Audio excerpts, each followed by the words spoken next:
السلام علیکم ورحمۃ اللہ وبرکاتہ۔ الحمد للہ رب العالمین والصلاة والسلام علی رسولہ الکریم، اما بعد۔ معزز سامعین و سامعات، عید الفطر و عید الاضحیٰ وہ عبادتیں اور تہوار ہیں جن کی ابتدا و انتہا کے تعین کو اسلام نے چاند سے معلق کیا ہے۔ اسی وجہ سے ماہ رمضان کا روزہ چاند دیکھ کر رکھا جائے گا، جیسا کہ رسول اللہ صلی اللہ علیہ وسلم کا فرمان ہے، مہینہ 29 کا بھی ہوتا ہے، جب چاند دیکھ لو تو روزہ رکھو اور جب اسے دیکھ لو تو روزے ختم کرو، اور اگر تم پر بادل چھا جائیں تو اس کی گنتی پوری کرو۔ صحیح بخاری حدیث نمبر 1908 اور صحیح مسلم حدیث نمبر 1080۔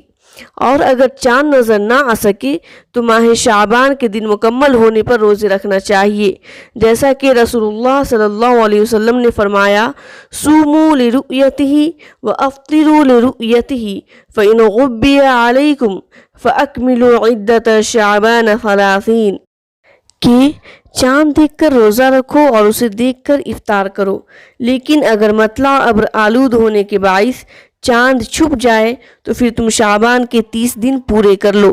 صحیح بخاری حدیث نمبر 1909 و صحیح مسلم حدیث نمبر 1081۔ اور نبی کریم صلی اللہ علیہ وسلم چاند دیکھتے تو یہ دعا فرمایا کرتے تھے، اللہ اکبر، اللہم اہلہ علینا بالامن والایمان والسلامت والاسلام والتوفیق لما تحب ربنا وترضى ربنا وربک اللہ، یعنی اللہ تعالیٰ سب سے بڑا ہے، اے اللہ تو اسے ہم پر امن و ایمان اور سلامتی و اسلام کے ساتھ طلوع فرما اور اس چیز کی توفیق کے ساتھ جس کو تو پسند کرتا ہے، اے ہمارے رب، اور جس سے تو راضی ہوتا ہے۔ اے چاند، ہمارا اور تمہارا رب صرف اور صرف اللہ تعالیٰ ہے۔ سنن ترمذی حدیث نمبر 3451۔ شیخ البانی رحمہ اللہ نے ضعیف الجامع حدیث نمبر 4404 میں اس حدیث کو ضعیف قرار دیا، لیکن پھر صحیح الجامع حدیث نمبر 4726 میں اس کو حسن قرار دیا، اور الکلم الطیب صفحہ نمبر 238 اور حدیث نمبر 162 میں کہا ہے کہ اس حدیث کے شواہد ہونے کی وجہ کر یہ حدیث صحیح ہے۔ اور حافظ ابن حجر رحمہ اللہ نے بھی الفتوحات الربانیہ علی الاذکار النوویہ جلد نمبر 4 صفحہ نمبر 329 میں اس حدیث کو حسن قرار دیا ہے۔ اور حدیث نبوی صلی اللہ علیہ وسلم ہے، اگر ماہ رمضان کا چاند تمام لوگ نہ دیکھ پائیں تو صرف 2 گواہ کی شہادت ہی کافی ہوگی، فإن شہد شاہدان فصوموا وافطروا، کہ اگر 2 مسلمان گواہ شہادت دیں تو روزہ رکھو اور 2 کی گواہی کے ساتھ روزہ رکھنا چھوڑ دو۔ سنن نسائی حدیث نمبر 2115۔ علامہ البانی رحمہ اللہ نے صحیح نسائی میں اس حدیث کو صحیح قرار دیا ہے۔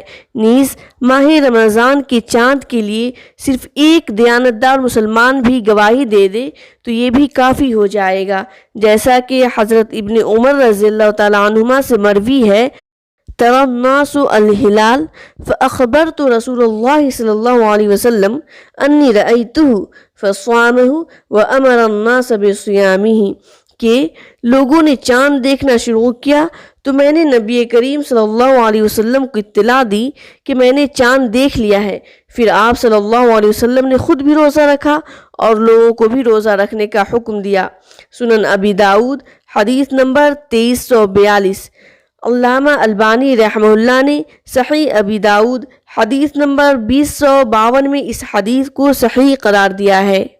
اور ہلال شوال دیکھنے کے متعلق بھی 2 شخص کی گواہی کافی ہے، جیسا کہ حدیث نبوی صلی اللہ علیہ وسلم ہے، لوگوں کے مابین ماہ رمضان کے آخری دن میں اختلاف ہو گیا تو 2 دیہاتیوں نے نبی کریم صلی اللہ علیہ وسلم کے پاس حاضر ہو کر شہادت دی کہ اللہ تعالیٰ کی قسم گزشتہ شب چاند طلوع ہو چکا ہے۔ اس پر رسول اللہ صلی اللہ علیہ وسلم نے لوگوں کو روزہ چھوڑ دینے کا حکم دیا، اور ایک روایت میں ہے کہ رسول اللہ صلی اللہ علیہ وسلم نے لوگوں کو اگلے روز عیدگاہ کی طرف نماز عید کے لیے جانے کو کہا۔ ابو داؤد حدیث نمبر 2339۔ اور علامہ البانی رحمہ اللہ نے صحیح ابو داؤد حدیث نمبر 2051 میں اس حدیث کو صحیح قرار دیا ہے۔ اور ہلال شوال دیکھنے کے متعلق ایک آدمی بھی گواہی دے دے تو یہ بھی قبول کی جائے گی۔ امام شوکانی رحمہ اللہ کہتے ہیں کہ مجرد کسی واقعہ میں آپ صلی اللہ علیہ وسلم کا 2 آدمیوں کی گواہی قبول کر لینا اس بات کا ثبوت نہیں ہے کہ ایک شخص کی شہادت قبول نہیں کی جائے گی، یعنی ماہ شوال کے چاند کے متعلق بھی ایک آدمی کی گواہی قبول کی جائے گی۔ نیل الاوطار جلد نمبر 3 صفحہ نمبر 153۔ ان تمام احادیث مبارکہ سے یہ معلوم ہوا کہ اگر ایک علاقے والے چاند دیکھ لیں تو اس کے گرد و نواح میں رہائش پذیر لوگ پر بھی روزہ فرض ہو جائے گا اور روزہ چھوڑیں گے بھی، یعنی عید منائیں گے، جیسا کہ نبی اکرم صلی اللہ علیہ وسلم نے بعض صحابہ کی شہادت قبول کی اور اسی پر اکتفا کرتے ہوئے روزہ رکھا اور لوگوں کو بھی روزہ رکھنے کا حکم دیا اور روزہ چھوڑ بھی دیے، یعنی عید منائیں۔ نیز مشکوک دن میں روزہ رکھنا ممنوع ہے، جیسا کہ عمار بن یاسر رضی اللہ عنہما سے مروی ہے کہ جس نے مشکوک دن میں روزہ رکھا اس نے ابو القاسم صلی اللہ علیہ وسلم کی نافرمانی کی۔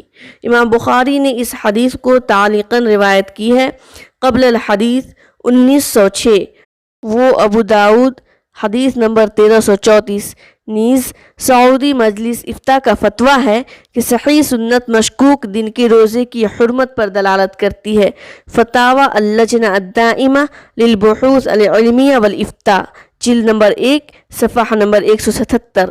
اور ماہ رمضان کا کوئی دن کم ہو جائے تو اجر میں بالکل کمی نہیں ہوتی، یعنی 29 کا ہو جائے، جیسا کہ فرمان رسول اللہ صلی اللہ علیہ وسلم ہے، شہوان لا ينقصان شہر عید رمضان و ذو الحجہ، یعنی دونوں مہینے ناقص نہیں رہتے، مراد ذی الحجہ اور رمضان کے دونوں مہینے ہیں۔ صحیح بخاری حدیث نمبر 1912، وہ صحیح مسلم حدیث نمبر 1089۔ اور امام بخاری رحمہ اللہ نے اس بات کی تشریح میں کہ عید کے دونوں ماہ کم نہیں ہوتے امام اسحاق بن راہویہ رحمہ اللہ کا قول نقل فرمایا کہ وَإِن كَانَ نَاقِصًا فَهُوَ تَمَام، اگر یہ کم بھی ہوں پھر بھی اجر کے اعتبار سے پورے 30 دن کے برابر ہوتے ہیں۔ صحیح بخاری قبل الحدیث 1912۔ اور اگر کسی کا 28 ہی روزہ ہو جائے تو اس سلسلے میں علامہ ابن باز رحمہ اللہ کا فتویٰ ہے، وہ کہتے ہیں اگر 28 روزوں کے بعد شرعی دلائل کے ساتھ یہ ثابت ہو جائے کہ ماہ شوال شروع ہو گیا ہے تو پھر یہ بات متعین ہو جائے گی کہ انہوں نے رمضان کا پہلا روزہ چھوڑ دیا ہے، لہذا ان پر اس کی قضا لازم ہے، کیونکہ یہ ممکن ہی نہیں کہ مہینہ 28 دنوں کا ہو، کیونکہ صحیح احادیث سے یہ ثابت ہے کہ عربی مہینہ 29 دنوں سے کم کا نہیں ہوتا، یعنی مہینہ صرف 29 اور 30 دنوں کا ہوتا ہے۔ فتاوی اسلامیہ جلد نمبر 2 صفحہ نمبر 114۔ معزز سامعین و سامعات، اس لیے ہمیں چاند دیکھنے کا اہتمام کرنا چاہیے اور چاند دیکھتے وقت سنت کے مطابق دعا بھی پڑھنی چاہیے۔ اگر چاند نہ دیکھیں تو 30 دن مکمل کر کے روزہ رکھیں اور عید منائیں۔ البتہ 2 مسلمان یا ایک دیانتدار مسلمان چاند دیکھنے کی گواہی دے دے تو اس وقت اس پر اعتبار کر کے روزہ رکھیں گے اور مشکوک والے دن میں روزہ رکھنے سے پرہیز کریں۔